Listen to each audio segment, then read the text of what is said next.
맨유는 테나의 부임과 함께 새로운 전성기를 맞이하면서 돌풍을 일으키고 있습니다. 바르셀로나를 상대로 홈에서 2대1로 잡으면서 유로파리그 16강에 진출한 건데요. 리그에서도 어느새 3위에 올라서 우승 경쟁에 합류했습니다. 반대로 손흥민이 소속된 토트넘은 감독인 콘테가 지휘봉을 놓고 스텔리니 수도 코치가 주도하면서 경기력이 좋아지고 있습니다. 스텔리니 감독 대행을 했던 맨시티전과 웨스트햄전에서는 모두 승리한 반면에 콘테가 잠시 복귀했던 레스터전과 밀란전에서는 씁쓸한 패배를 맛봤죠. 특히 맨시티를 이긴 6일 뒤에 중하위권인 레스터에게 대패하면서 사기가 곤두박질 쳐버렸습니다.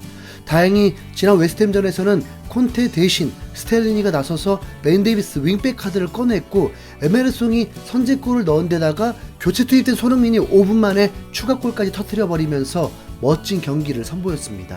물론 스텔리니 코치가 인터뷰에서 콘테가 원격으로 지시했다면서 겸손한 모습을 보이긴 했지만 실제 경기 내용을 보면 확실히 콘테의 유무에 따라서 선수들의 움직임이 다릅니다. 진짜로 콘테가 옆에서 눈을 부릅뜨고 소리를 치면 선수들이 더 긴장을 하는 건지 콘테가 없을 때의 에메르송은 정말 괜찮은 선수가 됩니다. 어쩌면 콘테가 이탈리아에서 원격으로 경기를 보는 게 더 정확한 판단을 돕는 것 같다는 희한한 생각까지 들 정도인데요. 이런 가설에 힘을 보태는 영국 매체의 보도가 있었습니다. 최근 영국의 데일리 메일은 테나흐 감독의 비밀을 알아냈다면서 충격적인 사진을 공개했습니다. 맨유의 바르셀로나 원정 당시 테나흐의 코치진 8명이 경기장의 맨 위에 나란히 앉아서 경기를 분석하는 사진이었습니다. 보통 감독과 코치진들은 터치라인 옆에 있는 벤치에 앉아서 가장 가까운 곳에서 경기를 보죠. 심지어 콘테 감독은 가끔씩 터치라인 안까지 들어갈 정도로 열정적인 모습이었습니다. 그런데 맨유의 코치진들은 경기장과 가장 먼 꼭대기 자리에서 중요한 빅매치를 보고 있었던 겁니다. 뿐만 아니라 맨유의 훈련장에서도 드론이 공중에 날아다니면서 훈련 장면을 위해서 촬영하는 모습이 이 매체에 의해 포착됐습니다. 자, 그러니까 테나흐 감독의 비밀은 높은 곳에서 경기를 보면서 가장 객관적으로 상황을 판단한 뒤 최고의 판단을 내리는 시스템인 거죠. 터치라인 옆은 가깝긴 하지만 그만큼 현장의 분위기에 휩쓸리고 경기를 객관적으로 보기 힘듭니다. 그런데 테나흐 감독의 방법이라면 선수들과 가까이 소통하면서도 객관성을 놓치지 않을 수 있고요. 테나흐는 이 방법을 통해서 교체 선수들로 무려 19골을 성공시켜서 유럽 5대 리그 최다 교체골로 엄청난 성과를 거뒀습니다. 자, 왜 갑자기 맨유 얘기를 하냐고요? 지금 콘테가 이탈리아에 있고 스텔리니 코치가 감독을 하는 상황이 방금 설명한 테나흐 감독의 매직과 매우 비슷하기 때문입니다.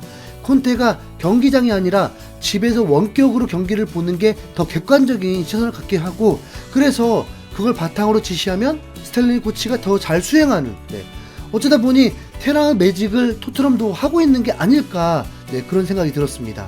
스텔리니의 인터뷰를 보면 손흥민 교체 타이밍을 지시한 것도 콘테가 문자를 통해서 했다고 했는데, 원래 콘테가 교체로 뭔가를 만드는 그런 번뜩이는 감독은 아니죠. 그런데 이번에는 그게 통했다고 한다면 확실히 테나흐 매직의 효과가 토트넘에도 통했다고 봐야 합니다. 다음 첼시전에서도 이 시스템으로 홈에서 경기를 한다고 하니 또 한 번 승리를 기대하게 되는데요. 솔직히 첼시는 토트넘에게는 천적과도 같은 아주 무서운 팀입니다.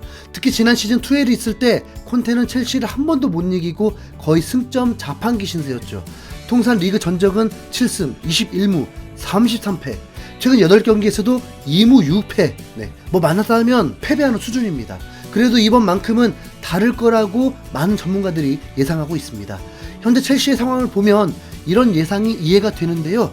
포터 감독 부임 후 승률 29.4%로 역대 최악의 페이스이고, 특히 리그 꼴찌팀인 사우스햄튼에게 무득점 패배까지 당해버렸죠. 그것도 첼시 홈에서요. 이게 토트넘 일이었다고 생각하면 정말 폭발할지도 모르겠습니다. 최근 영국의 더선의 기사를 보면 상황은 더욱 심각합니다. 이번 시즌 초반에 브라이튼을 리그 4위까지 올렸던 포터 감독이 지난 시즌 3위의 팀인 첼시를 리그 10위로 만들었는데 전적을 보면 뭔가 이상합니다. 포터 감독의 브라이튼 성적과 첼시 성적이 아주 비슷한 거죠.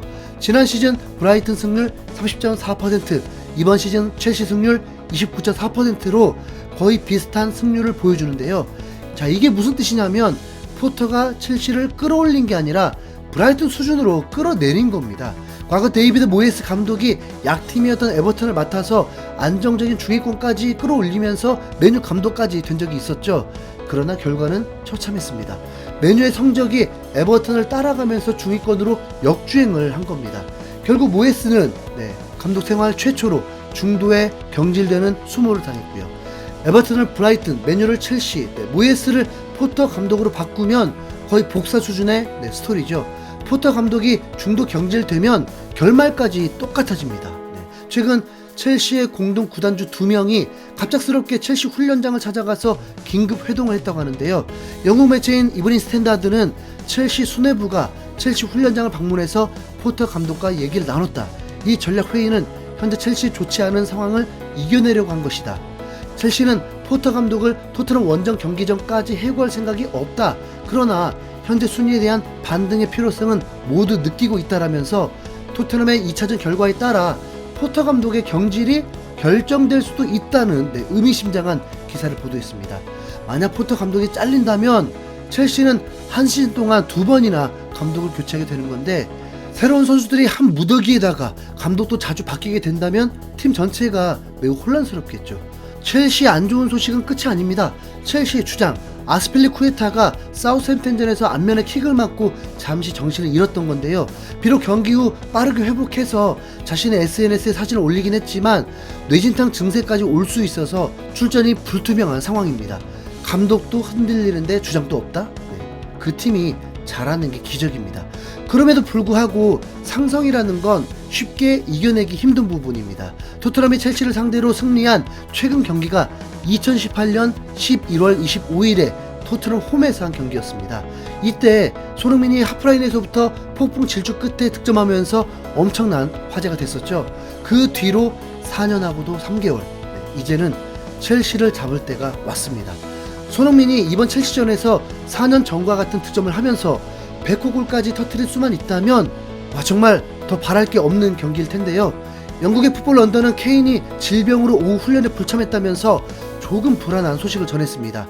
토트넘의 코칭 스태프는 최근 질병을 당한 케인을 위해 현재 훈련량을 관리하고 있다라면서 아주 심각한 건 아니라고 했지만 걱정이 되는 건 사실입니다. 지난 FA컵 경기 이전에도 케인이 질병으로 훈련에 불참하면서 결국 경기에 빠졌던 적이 있죠. 만약에 이번에도 그렇게 된다면 손흥민이 스트라이크로 나올 텐데 그게 오히려 100호 골에는 더 큰 도움이 될 수도 있겠지만, 그래도 케인이 토트넘의 중요한 선수라는 건 인정. 손흥민과 케인이 동반 출전해서 손흥민 리그 100호 골 기록도 세우고 송케 듀오 합작골 기록도 더 늘리고 첼시와의 천적 관계도 청산하는 그런 멋진 경기가 되면 좋겠네요.